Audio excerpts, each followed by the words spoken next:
Hay descensos de equipos históricos que quedan siempre en el recuerdo de todos. Está por ejemplo aquella vez que Manchester United perdió la categoría ante nada menos que su rival de ciudad y con gol del que fuera su figura e ídolo. O la vez que la Juventus fue bajada hasta la Serie B italiana por el escándalo del Calciopoli. Pero hablando ya de fútbol sudamericano, pocos casos son tan recordados como el descenso de River Plate a la B Nacional en el año 2011. Ya pasaron 14 años de aquel fatídico 26 de junio para el club de Núñez, máximo ganador de torneos de liga en Argentina y campeón en 4 ocasiones de la Copa Libertadores. Hoy el presente resulta ser muy diferente al de aquella vez, pero un descenso de estas características no sucede de la noche a la mañana. Tiene que haber sido el resultado de varios años haciendo las cosas muy mal para que un grande de su altura caiga hasta la segunda categoría. Por lo que el día de hoy vamos a conocer bien a fondo lo que fue aquel descenso tan recordado del club millonario a la B Nacional.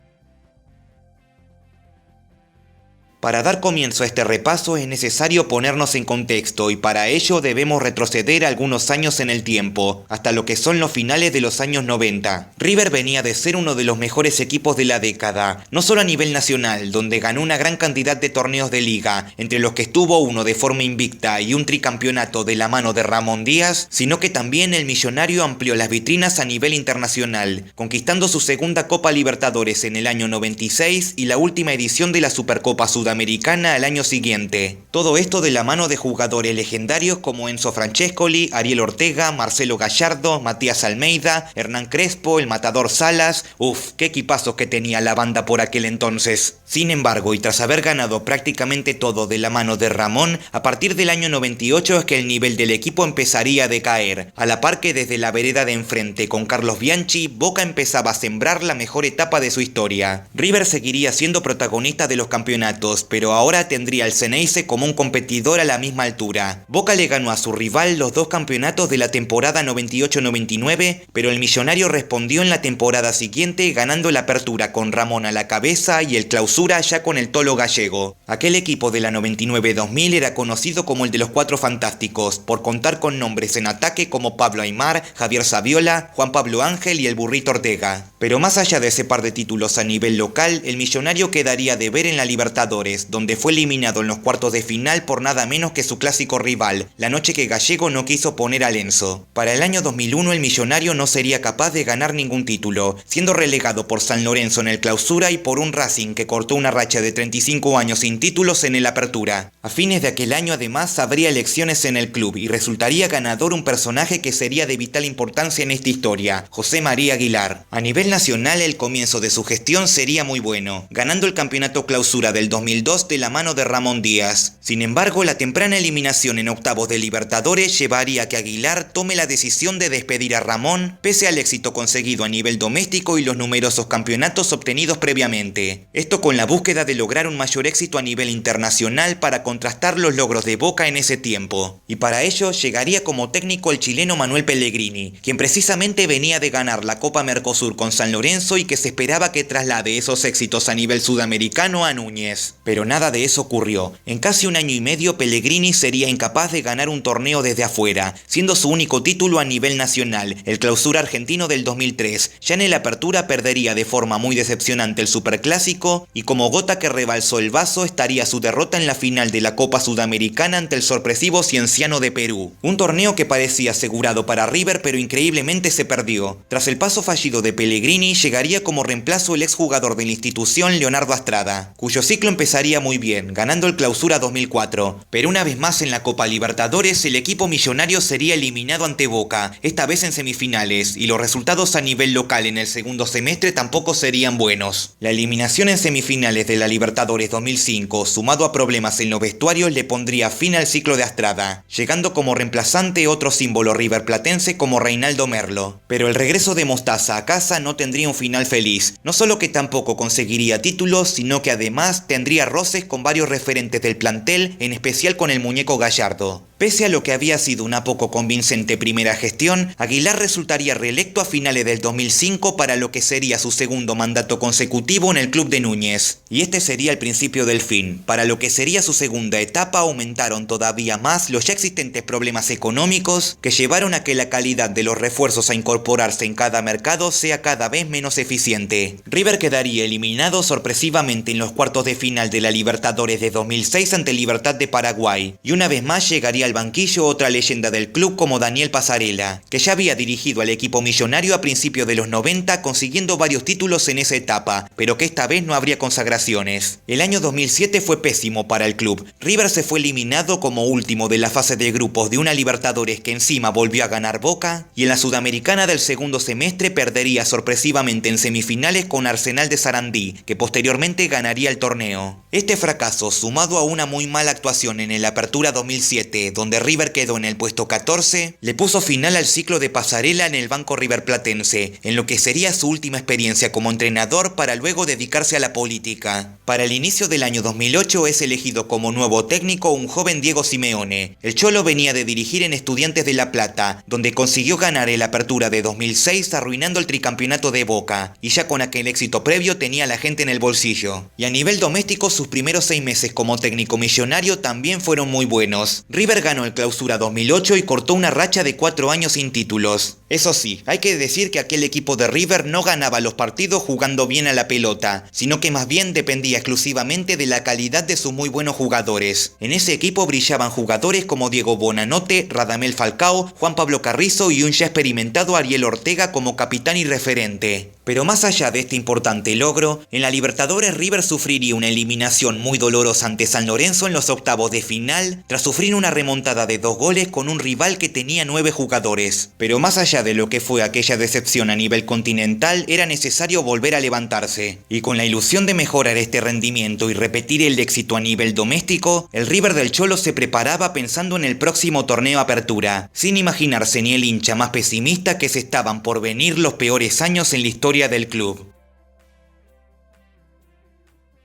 El equipo campeón del Clausura sería notablemente desarmado. El Burrito Ortega sería cedido a Independiente Rivadavia de Mendoza de la B Nacional por cuestiones extrafutbolísticas. Alexis Sánchez sería vendido al Udinese, Juan Pablo Carrizo al Lazio, Cristian Nasuti a Banfield, el loco Sebastián Abreu al Beitar Jerusalem israelí y Nicolás Domingo pasaría a préstamo al Genoa. Ante tantas partidas era necesario reforzarse con muchos nombres, y para ello llegaron como refuerzos el defensor Facundo Quiroga del Wolfsburgo, los volantes Diego Barrado de Olimpo, Martín Galmarini de Tigre, Rubén Sambuesa de Pumas y el uruguayo Robert Flores del Villarreal español, y para el ataque llegaba el paraguayo Santiago Salcedo, que venía de romper la Newell's y que se esperaba que traslade sus goles al Monumental. Por lo que, como pudimos ver, cambió mucho el plantel que venía de ser campeón, pero la tarea era la misma, la de repetir el título y la de dar pelea a su vez en la Copa Sudamericana, de la cual River resultaría eliminado en los cuartos de final ante las Chivas de Guadalajara. Pero vamos mejor al campeonato local. El millonario empezó la apertura visitando a Colón en Santa Fe, y tras empezar perdiendo logró empatar el juego con un gol del recién llegado Robert Flores, o el nuevo Francescoli como se lo conocía, aunque al final su paso por el club sería muy discreto. En la segunda fecha vencieron cómodamente por 2-0 a Rosario Central en el Monumental, y con 4 puntos de los primeros 6 en juego parecía que el millonario estaba para dar pelea en el campeonato. Pero acá es donde empieza la debacle absoluta. El equipo riverplatense arrastraría una racha negativa de 12 partidos sin ganar, la cual empezó en la fecha 3 con una derrota de 2-1 ante Banfield en el sur. Le siguió un agridulce empate con San Lorenzo de local, otra igualdad de 2-2 ante el Arce en Sarandí, Vélez le ganó por 1-2 en Núñez y el recién ascendido San Martín de Tucumán lo derrotó por 3-1 en la Ciudadela. A esto le siguieron 2 empates con Racing en el Monumental y con Gimnasia de La Plata en el Bosque. En la fecha 10 llegaba el Superclásico y un Boca que posteriormente sería el campeón de la Apertura le ganó a su rival por la mínima de visitante con un gol de Lucas Biatri. La derrota en el Clásico golpeó todavía más a un equipo que ya de por sí venía mal. Cayeron por 1-0 de visita ante Gimnasia de Jujuy y apenas pudieron empatar de local con Newell's. Lanús le ganó por 2-0 en la Fortaleza y Huracán también se llevó un punto del Monumental tras una igualdad de 3-3. River estaba último en la tabla, ya había quedado eliminado de la Sudamericana y nadie lo podía creer. Esta serie de pésimos resultados le puso final al ciclo del Cholo Simeone, que pasó de campeonar en el Clausura a dejar al equipo como colista del torneo Apertura. Para completar las 5 fechas que restaban pasaban se hizo cargo del plantel de forma interina Gabriel Rodríguez, y sin más nada en juego, la única misión a estas alturas era evitar la humillación de quedar en el fondo de la tabla. El arranque fue muy bueno, River cortó su racha negativa con una victoria ante Independiente con un gol de Falcao, pero después volvería lo mismo, y los malos resultados continuaron con 3 derrotas seguidas ante Argentinos Juniors en el Monumental, ante Tigre en victoria y contra Godoy Cruz también de local. Para evitar quedar último a falta de una fecha, el millonario debía vencer a Estudiantes de La Plata, pero no pasó del empate a un gol, y con apenas 2 triunfos en 19 fechas, 8 empates y 9 derrotas, River sumaba la escasa cifra de 14 puntos y quedaba último del campeonato local por primera vez en su historia. Se habían incorporado muchos jugadores para intentar cubrir las ausencias del equipo campeón del torneo Clausura, pero ninguno supo estar a su misma altura y los resultados fueron más que decepcionantes. Esta pésima labor en el Apertura 2008 iba a ser de vital importancia para más adelante, ya que sumaría para el promedio de cara a las próximas 2 temporadas y media, pero por ahora, este último puesto parecía ser solamente una anécdota.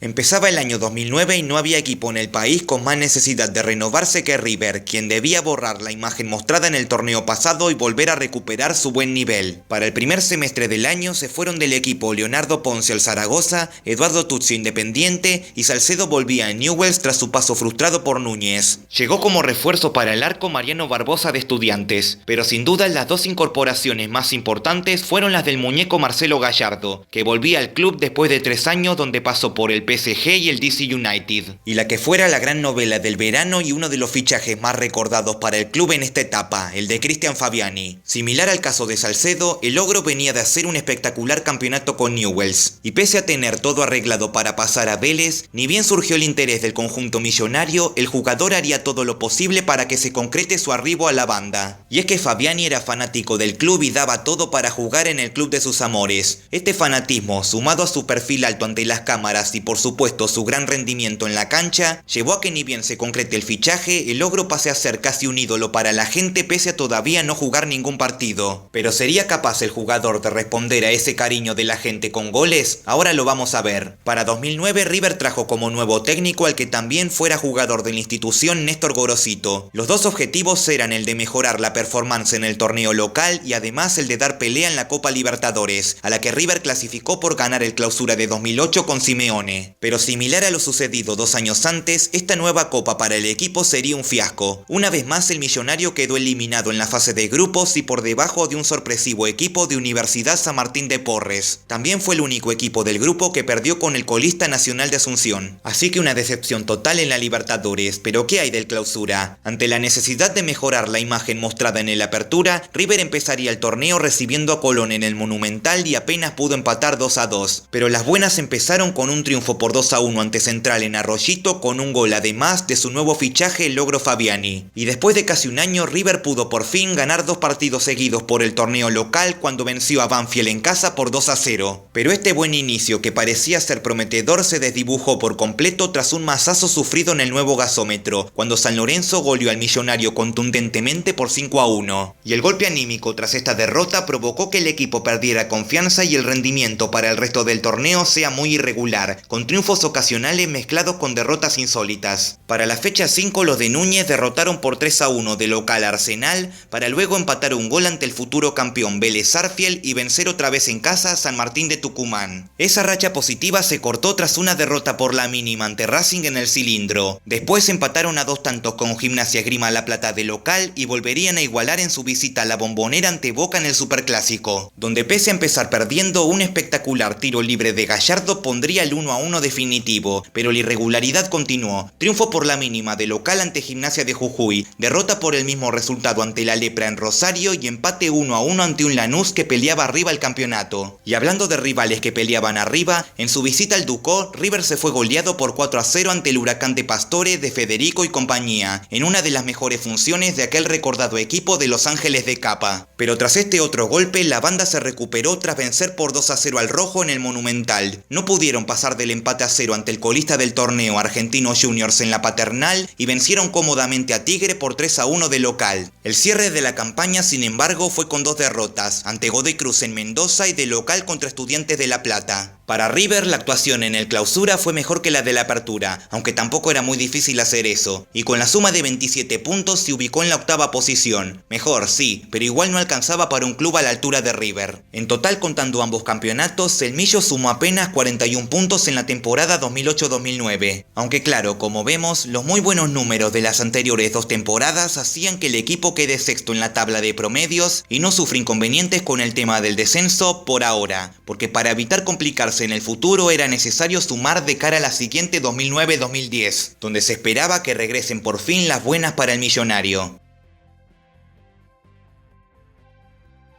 El River de Gorosito se preparaba para afrontar la nueva temporada con varias caras nuevas y a su vez varias salidas. La más importante fue la venta de su goleador y figura Radamel Falcao al Porto, para que el Tigre empezara con su exitosa carrera europea. Y además, Barbosa se fue al Atlas de Guadalajara, Sambuesa a los Estudiantes Tecos, Flores regresó al Villarreal, quien además compró a Musacchio, y como incorporaciones llegaron 2 futbolistas de Paraguay, el defensor Javier Cohen Mereles y el mediocampista Miguel Paniagua, el arquero Nicolás Navarro del Napoli, Andrés San Martín de Arsenal y 2 regresos más que esperados, el del Burrito Ortega, que volvía de una temporada en Independiente Rivadavia, y el de Matías Almeida, que regresaba del retiro para darle una mano al club que lo vio nacer. El Apertura 2009 para la banda empezó con una derrota ante Banfield en el Florencio Sola, un taladro que posteriormente sería el flamante campeón del torneo. En un partidazo los de Núñez derrotaron por 4-3 al recién ascendido Chacarita, pero tras aquel triunfo el millonario volvería a entrar en una racha negativa de varios partidos sin ganar, que empezó con una caída ante Rosario Central en Arroyito, un deslucido empate en casa 0-0 ante Colón, una derrota por la mínima contra Arsenal en el Viaducto, un empate a 2 goles ante Gimnasia en el Monumental y en el medio la caída temprana ante Lanús en la primera fase de la Copa Sudamericana. Toda esta mala racha puso al ciclo de Pipo Gorosito contra las cuerdas, y la posterior derrota ante el Ciclón en el nuevo gasómetro sería el final definitivo. El equipo de Pipo nunca pudo lograr buenos resultados, siendo muy irregular en rendimiento. Como reemplazo a su salida sería elegido nuevamente un histórico de la casa como Leonardo Astrada, su segundo ciclo como técnico riverplatense y ahora en una etapa mucho más complicada que la anterior. Pero este nuevo ciclo empezaría con el pie izquierdo tras una derrota por 1-3 en Avellaneda con Independiente, y los empates sucesivos ante Huracán en el Ducó y frente a Boca en el Clásico del Monumental, donde una vez más Gallardo volvió a marcar de tiro libre, dejaban ver que el equipo todavía no reaccionaba. La racha negativa se cortó tras una victoria de 2-1 ante Argentinos en la Paternal, pero después volvieron los resultados irregulares, con otro par de caídas ante Lanús de local y Newell's de visita, una victoria en Núñez ante el otro ascendido Atlético Tucumán, un empate de 1-1 ante el Tomba en Mendoza y el mismo resultado con Estudiantes en el Monumental, una última derrota ante Vélez en Liniers y cerrando el torneo con buenas victorias ante Racing en casa y frente a Tigre de visita, ambas por 2-0, que sirvieron para por lo menos decorar la muy discreta actuación del equipo millonario en el Apertura 2009, que con apenas 21 unidades se ubicó en el puesto 14 de la tabla. Por primera vez desde la edición de 1994 que River no jugaría la próxima Copa Libertadores de América por no haber sumado la suficiente cantidad de puntos en un año para poder clasificar. Pero eso sí, la leve mejora de nivel tras la llegada de Astrada hacía pensar que la situación iba a cambiar de cara al próximo campeonato Clausura, y debía hacerlo en todo caso, porque ya era un año y medio de muy poco convincentes resultados. Para el cierre de este año además se producen elecciones en el club, resultando como ganadora la fórmula conducida por el exfutbolista y director técnico de la institución Daniel Passarella. El Kaiser era todo un símbolo riverplatense y con su legado los hinchas esperaban que la mala situación del último tiempo se logre revertir y que de su mano vuelvan las buenas. En dichas elecciones Passarella se impondría por apenas 6 puntos de ventaja a su perseguidor inmediato Rodolfo Donofrio. ¿Qué hubiera pasado si este último hubiera ganado la elección teniendo en cuenta los éxitos que iba a conseguir como presidente más adelante? Nunca lo vamos a saber, pero era hora de darle inicio a esta nueva etapa.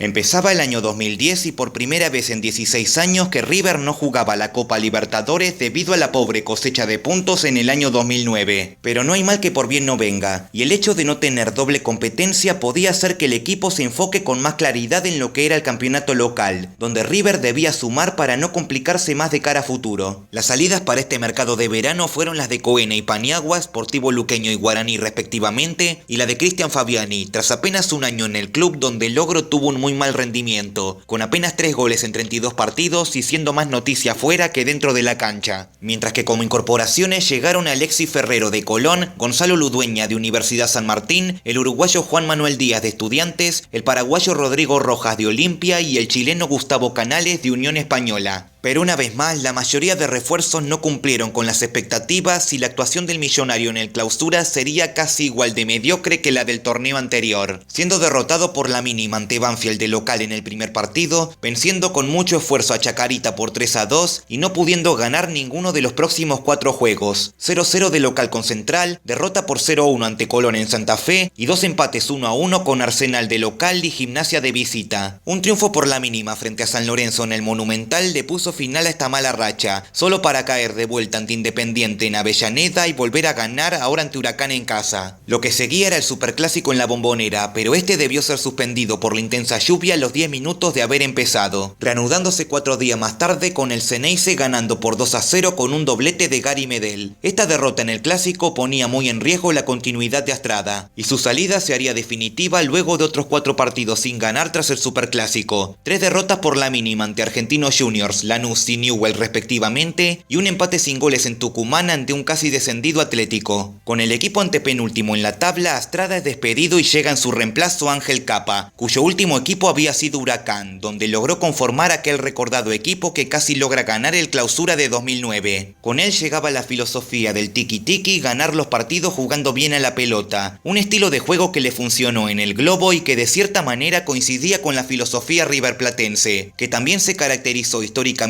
por tener equipos muy vistosos en cuanto a juego. Pero una cosa es la teoría y otra es la práctica, y Capa debía trasladar sus ideas al rendimiento del equipo dentro de la cancha. El debut de Angelito fue con un triunfo de 2-1 de local ante Godoy Cruz, aunque de visita en la cancha de Quilmes, River perdería por la mínima con Estudiantes de La Plata. Pero después se ganaron 2 partidos de manera consecutiva. En la fecha 17 se logró un muy buen triunfo en casa ante el Vélez de Gareca, uno de los mejores equipos de aquella época. Y en la penúltima jornada el River de Capa jugaría su mejor partido y goleó a Racing por 3-0 en el Cilindro con un hat-trick de Rogelio Funes Mori. Parecía que la fórmula del tiki-tiki iba a funcionar en Núñez, pero todo ese buen rendimiento se tiró por la borda en la última jornada cuando en el Monumental River fue goleado por 5-1 ante Tigre. Eso ya de por sí era algo muy negativo, sobre todo porque el Matador se iba a convertir en un rival directo en la lucha por la permanencia. Pero lo más recordado de este partido fue la decisión del técnico Capa en no hacer que Gallardo juegue su último partido como jugador de la banda y no logre despedirse ante su gente. Capa declaró posteriormente que no quería que el ídolo manchara su imagen despidiéndose en medio de una goleada en contra. Pero de todas maneras, la última imagen que se tuvo del muñeco como jugador del Millonario fue sentado en un banco a la par que la hinchada pedía sin éxito alguno su ingreso al campo. La actuación riverplatense en el Clausura 2010 fue muy similar a la del campeonato anterior y se ubicó en un mediocre 13º lugar de la tabla con apenas 22 puntos. En total, contando la temporada 2009-2010, el Millo sumó apenas 43 unidades, que a la par de las 41 de la 2008-2009, mostraban una muy pobre cosecha de puntos en estos 2 años. Terminado el campeonato, River se ubicó en el 12º lugar de la tabla de promedios y una vez más no sufriría inconvenientes con el descenso. Pero esto en gran parte gracias a los números de la 2007-2008 con el título de aquel primer River de Simeone. Pero ya de cara a lo que sería la siguiente 2010-2011, el registro de aquella temporada se borraría y quedarían solamente los 2 muy flojos números de las siguientes 2 temporadas.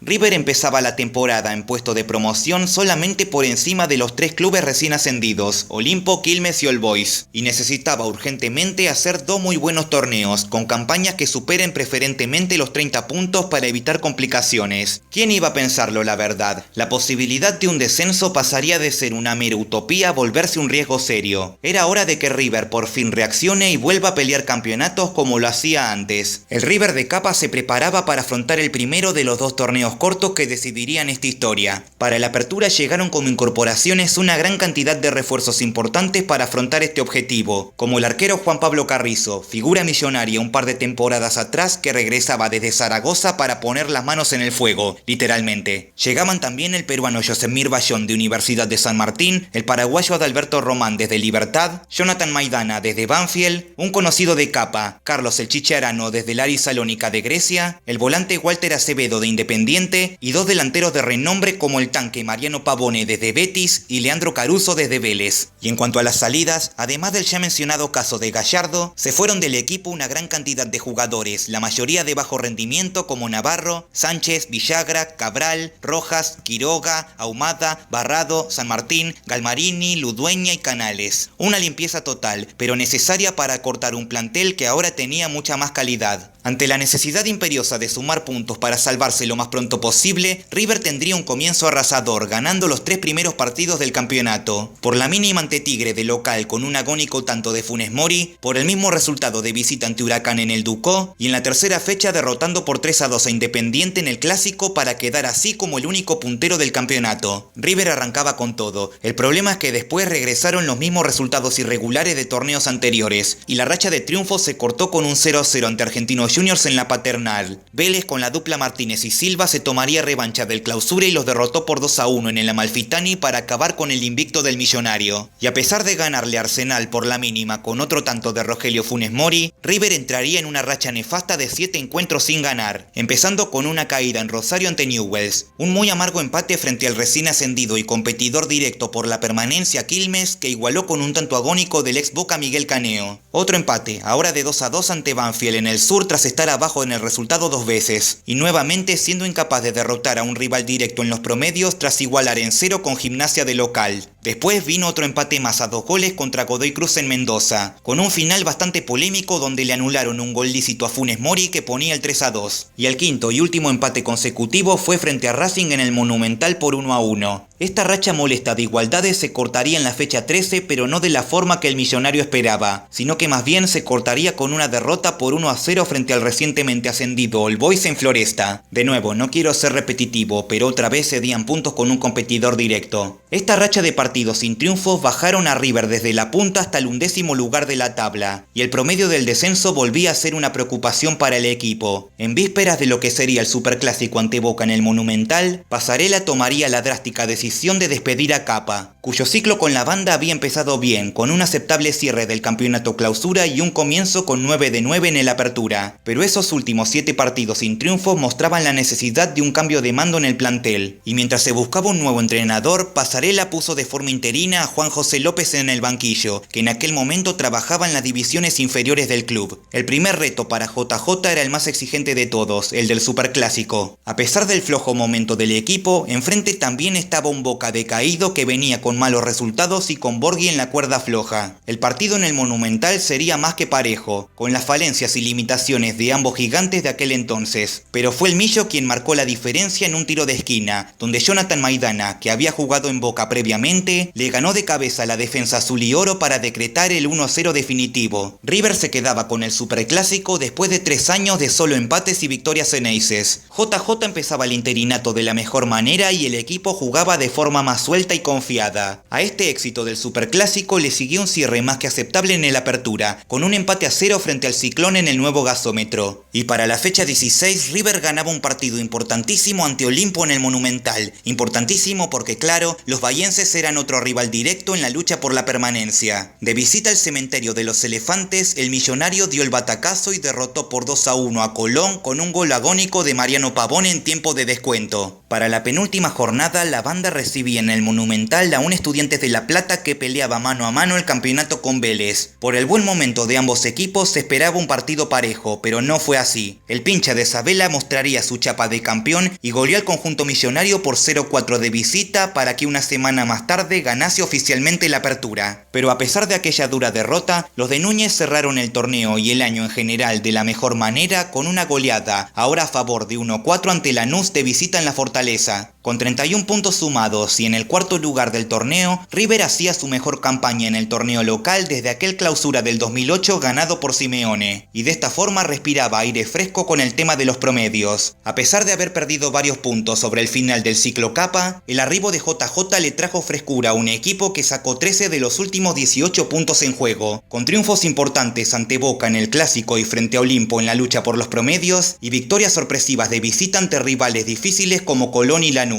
Todos estos buenos resultados hicieron que desde el club confiaran en la figura de JJ López para ser ratificado en el cargo y afrontar así el próximo semestre, el último de estos 3 años complicados y el que decidiría finalmente la suerte del Millonario en la máxima categoría.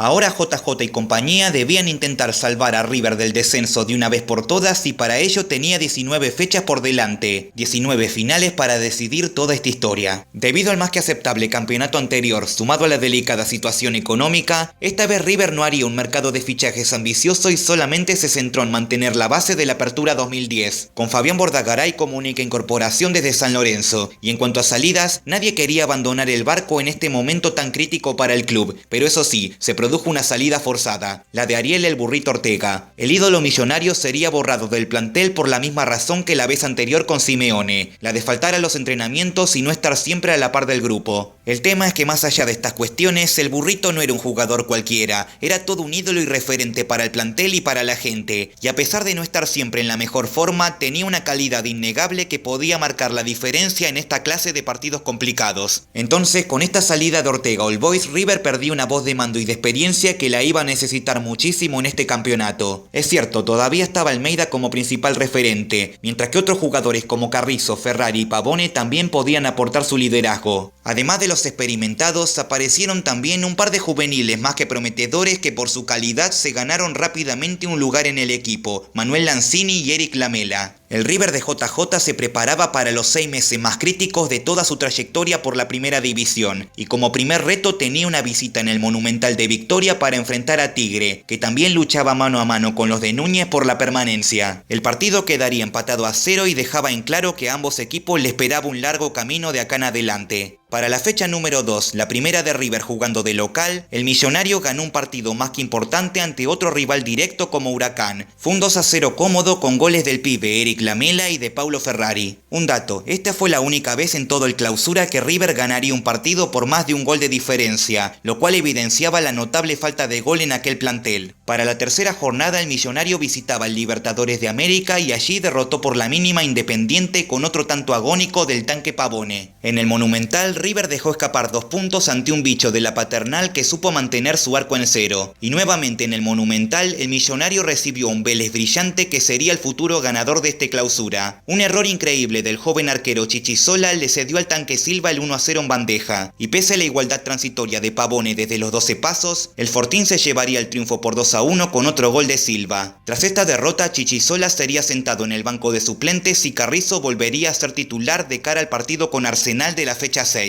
En el viaducto, River empató 1-1 con un gol de Maidana para la banda y de Mauro Óbolo para el Arce. Después de 3 partidos, River volvería a ganar con un triunfo en casa ante Newell's gracias a un doblete de Leandro Caruso. Y de visita ante Quilmes, otro rival directo por la permanencia, el Millonario derrotó al Cervecero por la mínima con un gol de Paulo Ferrari. Y ya para la 9ª jornada, la banda consiguió su tercera victoria consecutiva, otra vez de local y ante el Taladro. Pavone nuevamente anotaba el gol decisivo. Con 18 puntos sumados de los primeros 27 en juego, River estaba en aquel momento segundo detrás de Vélez en la tabla del campeonato. Un muy buen inicio que los dejaba de momento fuera de peligro con el tema del descenso y de la promoción. El equipo no jugaba muy bien que digamos, pero se mostraba sólido y era capaz de marcar diferencia con 1 o 2 jugadas clave. El problema es que tal vez por la presión de la situación, por el cansancio o por simplemente la falta de definición y el desorden atrás, el River de JJ sería incapaz de mantener ese buen nivel durante la segunda parte del clausura. Y eso comprometería muchísimo su situación con el promedio de cara a las próximas fechas. La debacle millonaria empezó tras una visita al Bosque Platense donde un Gimnasia ahora dirigido por Ángel Capa le sacó un empate a 0. El Lobo era otro que luchaba por la permanencia en la categoría. El siguiente reto para River era recibir en el Monumental a un muy buen equipo de Godoy Cruz que estaba peleando arriba el campeonato. El Millonario se puso en ventaja rápido con un gol de Maidana, pero sorpresivamente el Tomba se plantó ante su rival y le remontó el asunto con goles de Selmar García y Mariano Donda. Una derrota muy dolorosa que complicaba todavía más las cosas. De visita al Cilindro de Avellaneda, el Millonario se puso en ventaja ante Racing con un gol de penal de Pavone, y pese a que la academia se lanzó en búsqueda del empate, una gran actuación del arquero Carrizo hizo que River pudiera mantener esa mínima ventaja hasta el final. La banda volvía al triunfo y se prendía arriba otra vez, pero ni el hincha más pesimista se iba a imaginar que aquel triunfo ante Racing sería el último en toda esta etapa de la primera división, ya que para la fecha 13 13, River debía recibir en su casa a All Boys, otro de los recién ascendidos que buscaba asegurarse la permanencia. El local buscó imponer condiciones, pero se chocó con una sólida defensa del Albo. Para colmo, en 36 minutos, Gigliotti puso el 1-0 para la visita. El resto del encuentro fue ver a un River que inútilmente buscó el tanto del empate, y para colmo, en la última jugada del partido, Carrizo salió del arco para buscar cabecear en un córner, y de contra y sin arquero, Juan Pablo Rodríguez sentenció el 2-0 final. Un triunfazo de All Boys y una derrota para River que sería el principio del fin. Se venía el superclásico de visita en la Bombonera. Boca, esta vez con Falcioni, estaba en alza y llegaba en mejor forma. El Millonario, en cambio, llegaba golpeado, pero no podía ceder ventajas en un juego tan importante. Y pese a buscar tomar la iniciativa, en un tiro de esquina a favor del local, Monzón lanzó un centro y Juan Pablo Carrizo, en el afán de anticipar la pelota y buscar descolgar, realizó una pirueta extraña y con sus manos empujó la pelota al fondo de su propia valla, gol en contra. La Bombonera estallaba y nadie en el Millo lo podía creer. Para colmo, minuto más tarde, Martín Palermo, en su último superclásico, empujó de cabeza una pelota al área que superó en las alturas a Carrizo. 2-0 el Ceneice arriba en el primer tiempo. En la segunda mitad, los de Núñez atacaron con desesperación ante un Boca que defendía su ventaja. El pelado Matías Almeida se fue expulsado y se besó el escudo ante la hinchada Ceneice que lo insultaba. River perdió el clásico por 2-0, pero la mayor bronca del público millonario estuvo hacia la polémica actuación del árbitro Patricio Lustó, acusándolo a este de haber ignorado faltas adentro del área rival y reclamado posibles penales. Tras el partido, el presidente Pasarela caminó rumbo a la AFA, donde habría tenido un entredicho con el entonces presidente Julio Grondona, con el Kaiser reclamándole aquella actuación arbitral del superclásico. Muchos le culpan el desenlace de River en este campeonato al conflicto que hubo entre ambas figuras, pero eso lo vamos a seguir hablando más adelante, porque tras la caída en el superclásico y al borde de caer en promoción, el Millonario recibía un irregular San Lorenzo, una buena oportunidad para enderezar el rumbo en este clausura de cara a las últimas jornadas, y el Millonario se puso en ventaja a la media hora gracias a un gol de Caruso, y siguió controlando el partido ante un rival que no podía llegar a concretar, pero otra vez a la media hora, pero de ahora al segundo tiempo, River concedería el gol del empate de forma insólita, cuando Jonathan Ferrari, volante del Ciclón, lanzó un remate suave de media distancia que no parecía ser un problema para Carrizo, pero inexplicablemente el arquero de River se le escapó la pelota de las manos y la metió en su propio arco otra vez, segundo error consecutivo de Carrizo que ahora le impidió a River conseguir un triunfo que parecía asegurado. Y para completar todavía más la pésima jornada del arquero millonario, terminado el juego, el histórico Pato Filiol, leyenda absoluta de River y de la selección argentina, fue a consolar a Carrizo, pero este lo corrió de un empujón, una falta de respeto total. Indignado, Filiol renunció a su puesto como entrenador de arqueros y Carrizo quedaba como el villano de la semana otra vez. Para la 16ª fecha, al millonario le tocaba una parada complicada, debía visitar a Olimpo en Bahía Blanca. Y para los que son más jóvenes, déjenme decirles que esa frase famosa de que Mbappé en cancha de Olimpo no toca una pelota tiene algo de argumento. Y es que visitar el Estadio Carminati por aquellos tiempos era toda una odisea. El aurinegro se hacía muy fuerte de local y eran muy pocos los rivales que le podían sacar puntos. Y claro, si a eso le sumamos que ese River peleaba mano a mano con Olimpo para evitar caer en la promoción, la visita a Bahía era más que complicada. Y al final, el millonario aguantó los ataques del aurinegro y se mostró, luego de muchos partidos con dudas, bastante sólido atrás. El 0-0 final no ayudaba mucho con el tema del promedio, pero por lo menos no se perdió y Olimpo seguiría al acecho en la tabla. Para la jornada 17, River debía recibir como local a Colón. El Zabalero no peleaba por nada y estaba en mitad de tabla, así que era una gran oportunidad para volver al triunfo en casa y encarar mejor este final de campeonato. Y River fue superior en cuanto a juego, pero no podía concretar las chances. Y en una contra Zabalera, la defensa millonaria quedó mal parada y Esteban Fuertes definió sin dudar ante Carrizo. El Vichy, exfutbolista millonario, le pidió perdón a la gente tras este gol que complicaba muchísimo el panorama. JJ puso toda la artillería pesada y se mandó con 3 delanteros, y así es que llegó la igualdad. Pase de Pavones para Funes Mori que remata y tapa Pozo, y en el rebote define Caruso ante un arco vacío, 1-1 a falta de 10 minutos para el final, donde el millonario tuvo una vez más chances para ganar pero no pudo, y el empate final no servía de mucho. Para la penúltima fecha y en cancha de Quilmes, River visitó a Estudiantes. El pincha ya no tenía el mismo nivel que en el Apertura y deambulaba por la mitad de la tabla, mientras que River necesitaba urgentemente urgentemente ganar para llegar con más chances de salvarse de cara a la fecha final. Tras un primer tiempo sin goles, ni bien empezó la segunda mitad y casi de la nada, Paulo Ferrari marcó un golazo tras un zapatazo de media distancia. 1-0 arriba el Millonario. Estudiantes no era capaz de vulnerar la defensa riverplatense, pero si hay una fórmula que caracteriza el éxito pincharrata es la vieja y confiable pelota parada. Y 7 minutos más tarde de conceder el tanto de Ferrari, en un tiro libre Benítez lanzó un centro y Matías Zarulite ganó de cabeza. Carrizo la llegó a desviar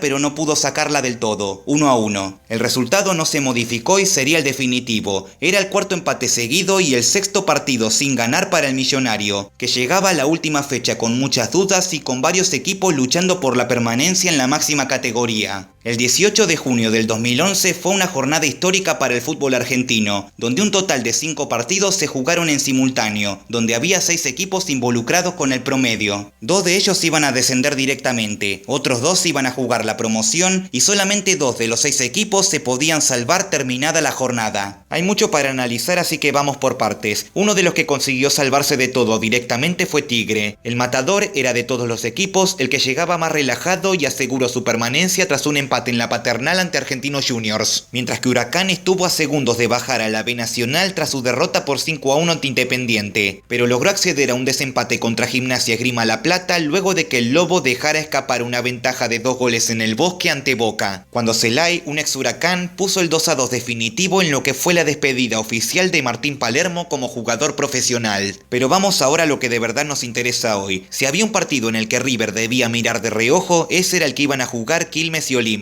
El cervecero era de todos los equipos el que estaba más complicado en la previa, pero si vencía a Olimpo podía soñar con salvarse del descenso y de paso darle una mano al Millonario, quien llegaba cabeza a cabeza en aquel momento contra el equipo aurinegro en los promedios, a la par que ellos jugaban en casa contra Lanús, un Granate que fue subcampeón de aquel clausura que ganó Vélez pero que ya no tenía chances de lograr el título, y que su único objetivo para este partido era simplemente el de ser aguafiestas. La tarde empezaría mal para River desde el comienzo cuando desde Quilmes llegaban noticias de que Martín Rolle ponía el 1-0 parcial para Olimpo, lo cual perjudicaba muchísimo las chances millonarias de evitar la promoción, mientras que la banda en su partido contra Lanús intentó dominar y generar chances, pero chocaba contra Marchesín y su defensa. Para colmo, a la media hora el atacante granate Silvio Romero sacaría un remate espectacular desde lejos que dejó sin nada para hacer a Carrizo, 0-1 abajo al descanso. River necesitaba remontar el asunto y ni bien volvieron los equipos del vestuario, el Millonario empató tras un centro capturado por Eric Lamela. El juvenil buscaba convertirse en el héroe de la jornada. Solo faltaba un tanto más, y River lo intentó y lo intentó y lo intentó, pero no pudo. Y sobre el final, con el empate siendo inservible a estas alturas, un River lanzado con todo en ofensiva quedó mal parado de contraataque y Leandro Díaz, con una gran definición al ángulo del arco de Carrizo, puso el 2-1 definitivo que le daba el triunfo al Granate. A la par que Olimpo, su rival directo, sostuvo exitosamente su ventaja inicial para ganar por 1-0, salvarse del descenso y mandar a Quilmes directo al Nacional y a River a jugar la promoción. He de destacar en el aurinegro la extraordinaria actuación del arquero suplente Matías Ibáñez, que entraría en reemplazo del titular lesionado Tombolini y que se lució con varias atajadas clave. Así que finalizada esta jornada y el clausura 2011 en general, River terminaba noveno en las posiciones con la suma de 26 puntos. Pero la tabla que de verdad nos interesa es la de los promedios, donde el Millonario no pudo escapar de la última plaza de promoción y ahora debía jugar en una serie de ida y vuelta ante el cuarto equipo mejor ubicado en el campeonato de B Nacional, el cual fue Belgrano de Córdoba.